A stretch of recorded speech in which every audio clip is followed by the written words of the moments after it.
नमस्कार, आप देख रहे हैं प्रभा साक्षी न्यूज नेटवर्क का बेहद ही खास कार्यक्रम चाय पर समीक्षा।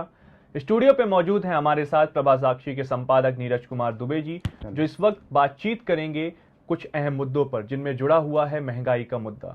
सर, चुनाव समाप्त हो चुके हैं, महंगाई अपने चरम पर पहुंच चुकी है। लगातार पेट्रोल डीजल के दाम बढ़ते जा रहे हैं, खाद्य सामान के रेट भी बढ़ते हुए दिखाई दे रहे हैं। जी नहीं, बिल्कुल। और महंगाई एक ऐसा विषय है जिससे आम आदमी बहुत बुरी तरह प्रभावित होता है। आप देखिए कि जैसा आप लोग लगातार कवर भी कर रहे हैं कि किस तरीके से जो महंगाई से जनता परेशान है। और अब निश्चित रूप से अगर रोज़ाना पेट्रोल डीजल के दाम बढ़ेंगे, आप देखिए कि जो सिलेंडर है एलपीजी का, चाहे वो कमर्शियल यूज़ के लिए है, चाहे वो सामान्य व्यक्ति के उपयोग के लिए है, लगातार दाम बढ़ रहे हैं। पीएनजी के, सीएनजी के, एलपीजी के दाम बढ़ रहे हैं। हम वैकल्पिक ईंधन की बात कर रहे हैं, लोग सोचते हैं कि चलो पेट्रोल डीजल छोड़ के हम सीएनजी वाली गाड़ी ले लेते हैं, लेकिन सीएनजी के दाम भी बढ़ रहे हैं। तो सब जगह मूल्य वृद्धि हो रही है, लेकिन हमको ये भी देखना पड़ेगा कि क्या ये जो मूल्य वृद्धि हो रही है ये सिर्फ भारत में है। और अगर हम आंकड़े उठाकर देखते हैं, अगर हम कुछ विश्व के अखबारों के पन्ने पलटते हैं, जो दुनिया भर की वेबसाइटें हैं उन पर नज़र डालते हैं, तो महंगाई आज एक वैश्विक समस्या है इस समय।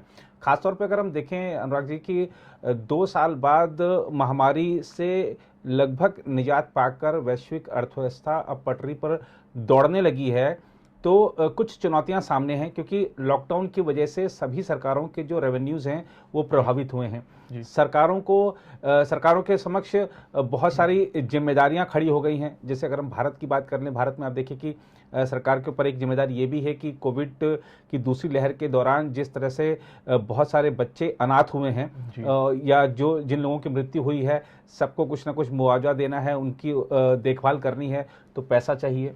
और पैसा सरकार के पास कहाँ से आता है? जो जनता से कर लेती है वहीं से आता है। और आप देखिए कि भारत में जो विश्व का सबसे बड़ा टीकाकरण कार्यक्रम चल रहा है, हम 12 साल तक की आयु के बच्चों को टीका लगा रहे हैं, मुफ्त में टीका लगा रहे हैं। उसके लिए पैसा चाहिए, क्योंकि कंपनियों से तो हम खरीद रहे हैं ना, क्योंकि सरकार का अपना प्रोडक्शन है नहीं। सरकार, ठीक है, कंपनी भले ही सरकार को कम रेट पर दे रही है, लेकिन हम खरीद तो रहे ही हैं। तो ये कई सारे ऐसे विषय हैं जिनको हमें ध्यान रखना चाहिए कि जो सरकार हमसे अगर कर ज़्यादा वसूल रही है या महंगाई बढ़ रही है चीज़ों की, तो वो पैसा आखिर जा कहाँ रहा है, हमको ये भी देखना होगा।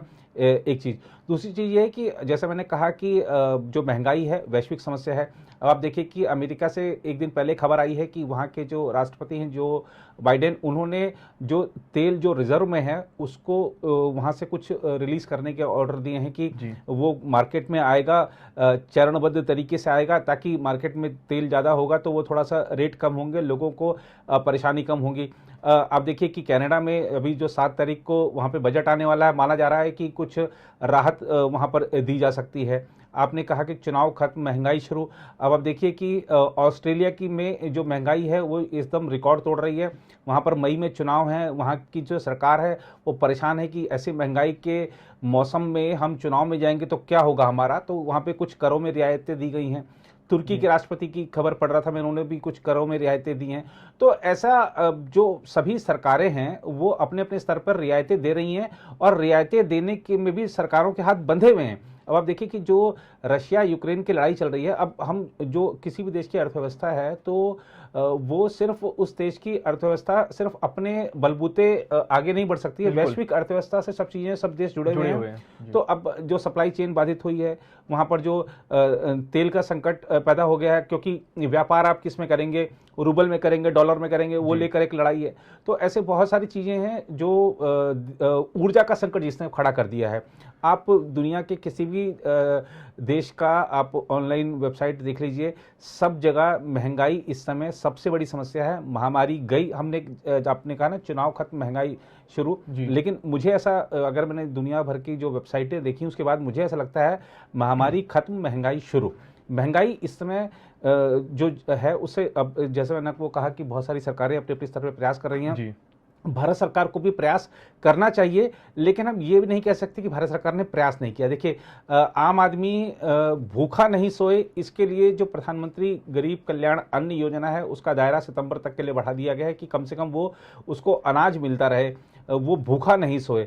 और इसके अलावा जो ठीक है, हर सरकार अपने कर्मचारियों की चिंता करती है, केंद्रीय कर्मचारियों का महंगाई भत्ता बढ़ा दिया, बढ़ाया लेकिन गया है। हमको ये भी देखना होगा कि जो सरकारी कर्मचारी हैं उनसे ज़्यादा बड़ी संख्या निजी क्षेत्र के कर्मचारियों की है। तो निजी क्षेत्र को किस तरीके से राहत मिल सकती है, उसको क्या उसके लिए क्या उपाय किए जा सकते हैं, इसके लिए सरकार को भी सोचना होगा, निजी क्षेत्र को भी सोचना होगा। तो ये एक मध्यम वर्ग जो है, निजी क्षेत्र है, इनको कुछ न कुछ राहत जरूर दी जानी चाहिए। आपने अपने वक्तव्य में बीच में एक बात कही कि महामारी खत्म और महंगाई शुरू, लेकिन जब हम बीच में देखते हैं, जब चुनाव हुए थे तो पेट्रोल के दाम जब लगातार बढ़ रहे थे, लेकिन चुनाव के ऐलान से कुछ वक्त पहले पेट्रोल के दाम बढ़ना रुक गए थे। जी। चुनाव समाप्त हुए, विपक्षी पार्टियों ने पहले ही कह दिया था कि आप अब महंगाई देखने वाले हैं, और लगातार पेट्रोल पंप्स में भी भीड़ लगने शुरू हो गई थी, लोग अपनी गाड़ियां की टंकी फुल करा रहे थे, लेकिन कुछ वक्त के लिए सरकार रुकी रही। उसके बाद अब लगातार रोजाना जो है वो दाम बढ़ते जा रहे हैं। इसके अलावा सर दूसरी बात यह है कि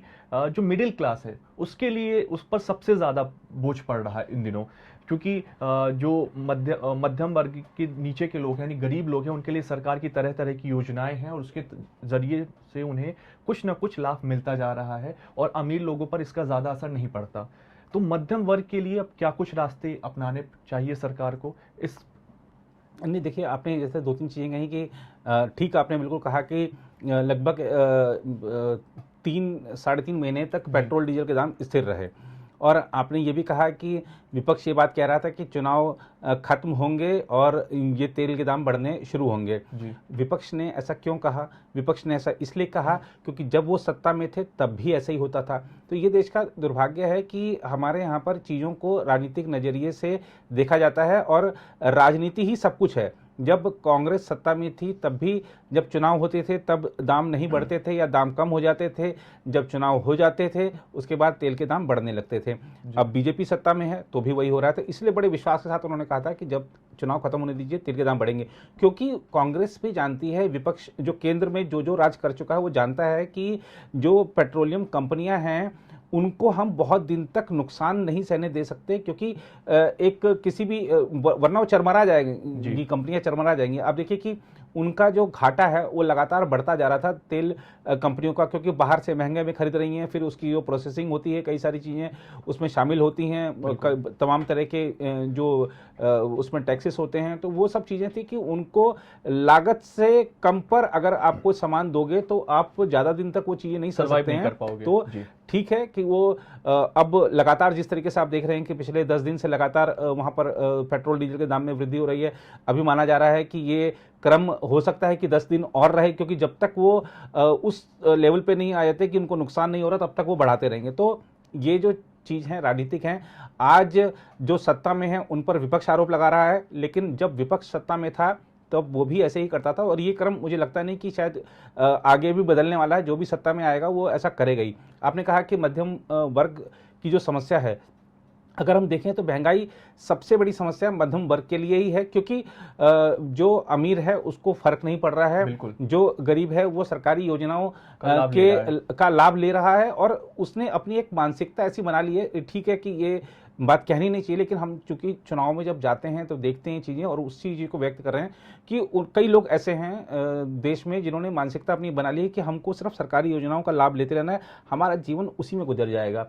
तो उसको फर्क नहीं पड़ता कि बाहर क्या हो रहा है, वो सरकारी योजनाओं का लाभ ले लेता है उसको, और वो अपना काम चला रहा है। सबसे ज़्यादा दिक्कत मध्यम वर्ग को है, क्योंकि एक तो उसको सारे टैक्स वो सबको समय पे भरना है, सारी चीज़ों का दायित्व उसने अपने कंधों पे ले रखा है, और उसने अपना एक जो स्टेटस बनाया है उसको मेंटेन भी करना है। वो उससे नीचे नहीं जा सकता है, उससे ऊपर उठने की कोशिश कर रहा है, लेकिन वो नहीं हो पाती है क्योंकि महंगाई बढ़ रही है और सारी चीज़ें बढ़ रही है, दायित्व बढ़ रहे हैं, टैक्सेस बढ़ रहे हैं।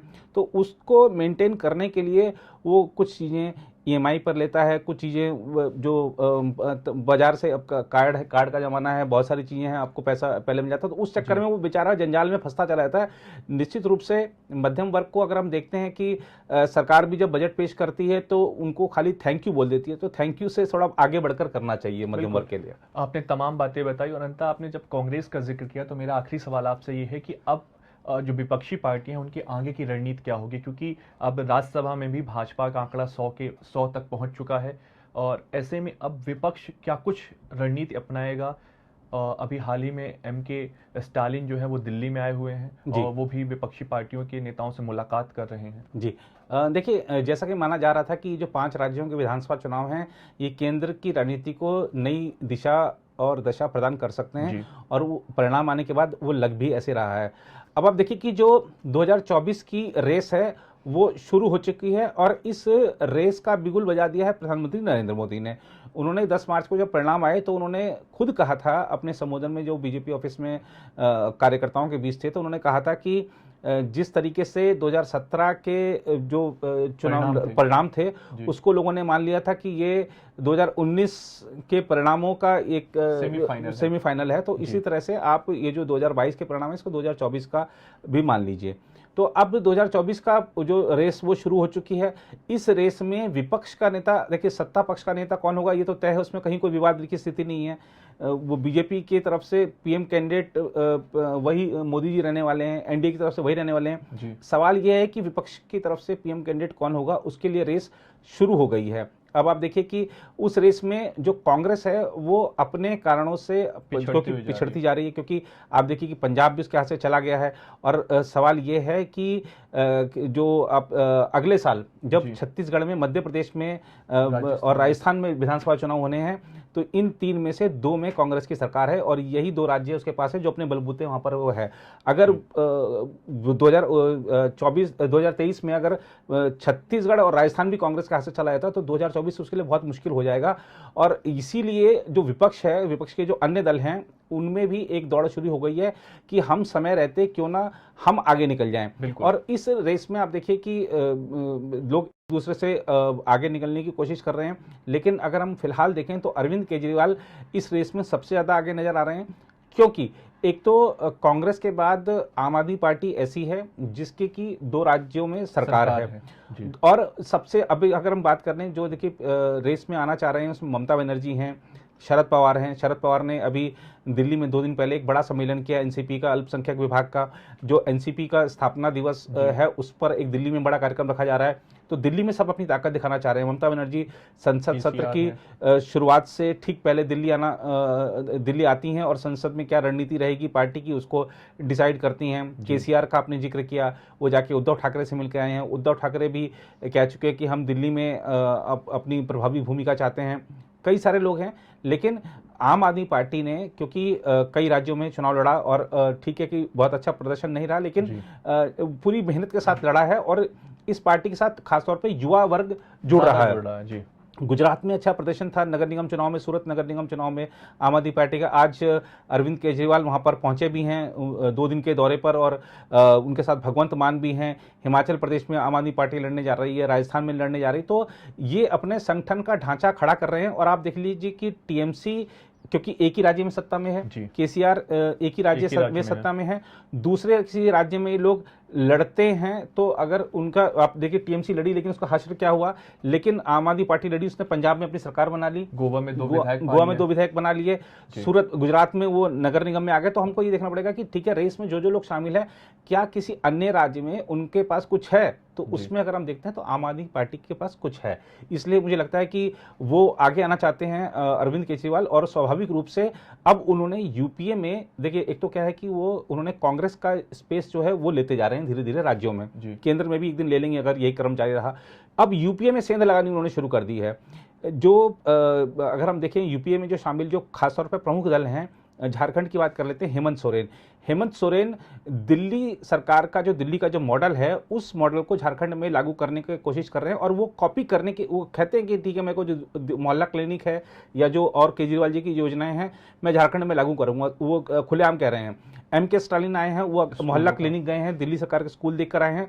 तो उत्तर और दक्षिण अगर ये साथ में आते हैं तो क्या एक बड़ा दिल्ली में ताकत बन सकती है। देखने वाली बात होगी आने वाले समय में कैसे दोस्ती और आगे बढ़ती है। लेकिन MK स्टालिन अगर यूपीए से बाहर होते हैं और ममता बनर्जी कह चुकी हैं यूपीए का कुछ है नहीं, और यूपीए का नेतृत्व हासिल करने के लिए भी लड़ाई है। शरद पवार चाहते हैं कि वो बन जाएं यूपीए का अध्यक्ष, शिवसेना भी उनके साथ है कि उनको बनाने के लिए। तो जो लड़ाई है उससे कांग्रेस जब अंदरूनी लड़ाई से, अपनी पार्टी की अंदरूनी लड़ाई से नहीं उबर पा रही है, तो यूपीए की लड़ाई को अभी कैसे सुलझा पाएगी वो दूर की बात है। लेकिन जैसा कि आपने सवाल जो किया था, हमने बहुत सारे चीजें बताई, लेकिन अगर कुल मिलाकर हम निष्कर्ष पर पहुंचे तो 2024 के लिए जो विपक्ष का नेता कौन होगा इसकी लड़ाई है। तो इसमें फिलहाल अरविंद केजरीवाल आगे नजर आ रहे हैं, क्योंकि एक तो जनता का समर्थन उनके साथ है, दूसरा उनकी पार्टी ने अपने संगठन का ढांचा खड़ा किया है। कई राज्यों में जो चाहे निकाय के चुनाव हो, चाहे पंचायत के चुनाव हो, चाहे वो विधानसभा के चुनाव हो, कुछ ना कुछ अपना हासिल किया है, वहाँ पर जनप्रतिनिधि उनके चुनकर आ रहे हैं। तो मुझे लगता है कि एक उनको फिलहाल बढ़त है। बिल्कुल। तो आपने जाना कि क्या कुछ चल रहा है देश में और महंगाई का कैसा है हाल।